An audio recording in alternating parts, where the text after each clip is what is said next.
My name is Lala Juarez. I am a support group leader for Northern Utah. I'm also a patient myself. I was diagnosed with idiopathic pulmonary arterial hypertension in 2015. And then I had 2 years of being undiagnosed through a lot of patients know, like asthma, whooping cough, allergies. I went through oral medications. I tried the sub-Q and we were not friends. It didn't work out. And so I went to IV therapy. And then I had that for about 2 years. I had a double lung transplant consultation. The first one I took super seriously. I brought my best friend, I brought my parents, I brought everybody and was just like, hey, if we have any questions, if I don't get anything down, you guys, so that way you guys could tell me what happened and stuff in case I forget or if it's overwhelming. And then they ended up telling me you're too healthy for a transplant. So I was like, okay. And then a few years later, I had another consultation and I was like, oh, they're going to tell me I'm healthy again because I felt like I was healthier, like as far as mobility and stuff. I was convinced they were going to say you're too healthy. And they said it's time. And I was very shocked.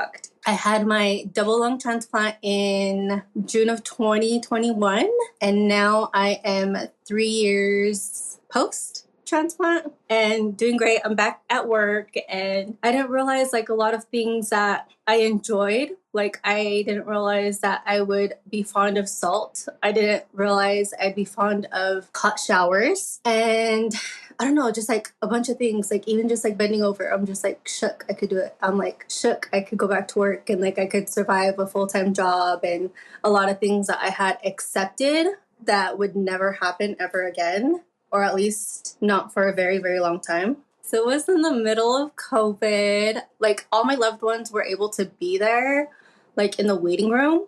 And I guess I was actually fine to have like my sister and my parents in the recovery room, but I'm happy it happened then and not in 2020, because if it was at a point that nobody would be able to visit me and stuff, I think that would have been so hard. And I know that there was people who did have their surgeries in 2020. So yeah, I'm just happy, like for me, everything worked out the way it did. Just being prepared. I don't know. I think I've been over prepared. I did go to a PH conference, one of the PHA conferences, like in 2018, and they have like so many different classes or like little groups that they have. I did at that time. I went to a transplant, like little group thingy.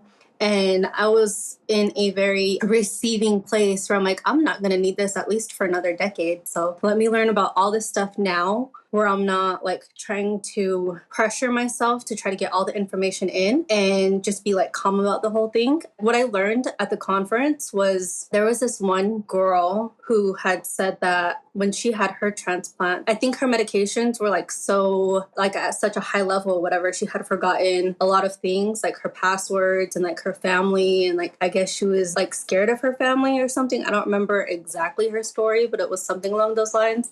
And I was afraid of that. So I told them like all my passwords and I was like, you guys, if I forget, if I get nervous, play me music. So I think in that way that I was able to get that information from other people who have lived it, it made me more prepared than I would have been had I not gotten any of that information. Any of us that has any problems, whether if it's PH or if it's any other medical related problems, I think they learn to advocate for themselves and to ask questions. I didn't start attending any of the support groups, I think until like a year or two into my diagnosis. Maybe it was like after a year and I started attending the ones at the hospital I was at. And then I started looking into other ones where I was like, oh, even if it's not quite the way that I had perceived support groups before was like what I've seen on TV, like AA meetings or something like that. I was just like, what? It's just, I don't know. I just feel like those, like the support groups and stuff are like, it's not like that at all. So I started attending them. The original leader for our group started needing help. She's a little bit older. And it was me and another older lady who took over. And I was just going to help. And then unfortunately, my partner had passed away in 2020 and it wasn't COVID related. So now it's just me. But like, that's kind of how I kind of got thrown into it. the original leader ended up just like slowly but surely kind of like stepped back. So now I'm just like the only leader for my group for Northern Utah. But I don't mind. I mean, I really enjoy these groups, and I enjoy even after my transplant. I feel when I do attend them and when we talk about them, even if it's not just like, it's not like always negative things. I think it's like an escape for most of us. And I think like even when we do have problems that we're venting about, we understand each other like nobody else will understand us, or like the normies with people who don't have any issues. And our caregivers, like we need our caregivers, but some of them don't understand, and they could only go based off of what we tell them, and they could only imagine what it's like, but they don't know exactly what it's like. And even I went to a group for my old hospital, and I don't know, I feel so seen, and I feel like what I went through, especially during my diagnosis, I feel like it was almost like not my doctors now, but like doctors before, like just a regular pulmonologist and like a regular cardiologist. Like I feel like in ways that they were like them, and all the other ones were like gaslighting me to believe that like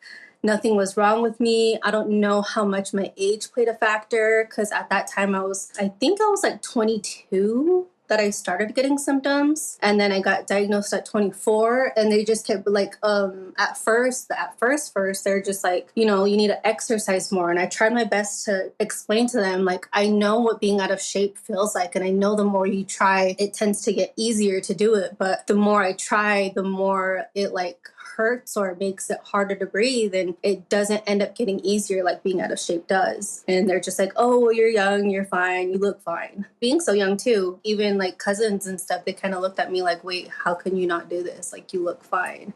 So even talking to my support groups now and stuff, like I said, I feel so seen. I feel like everything that they talk about, I experienced, or if I explain it in a different way, they're like, yeah, that exactly. And so me staying in this in a way makes me feel like what I went through, I wasn't crazy. What I went through, there are other people who are going through this. And like, I guess it makes me feel validated in a way that like, I didn't just make it up. Like I said, like I understand them in a way nobody else will. So like, I feel like I can't even like say, oh, well, I'm not in this no more, goodbye. And no matter what, even though I am quote unquote healed, and I no longer have PH, I already accepted when I first started having my illness, like I will be popping pills for the rest of my life. I will still be going to the hospital and having my evaluations and checkups and stuff like that. So no matter what, like it's not over. I feel like I'm different in so many different ways.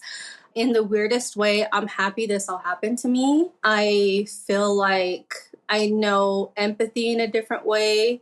I know how to just relate to other people who are going through issues differently than I did before. I feel like before I was more in like a working mindset and like too busy for everything and like all this stuff. And now I take time to be present with people. I feel like everybody's better off than me. A lot of people seem to be accepting of it easier and better. I feel like the way that I cope with like, I guess this would be trauma or whatever, is I was in denial about the whole thing at the beginning, and it just took a while for me to like accept it and be like, oh, I guess this is what it was. And I think part of it had to do with the 2 years to properly diagnose me, where I'm just like, yeah, that's what they say, but is it really what it is? There's a new normal and a different normal, and I don't have exactly that, but like it's not over. I'm not back to being a normie. I'm not back, or there's no way of like going back to where I was.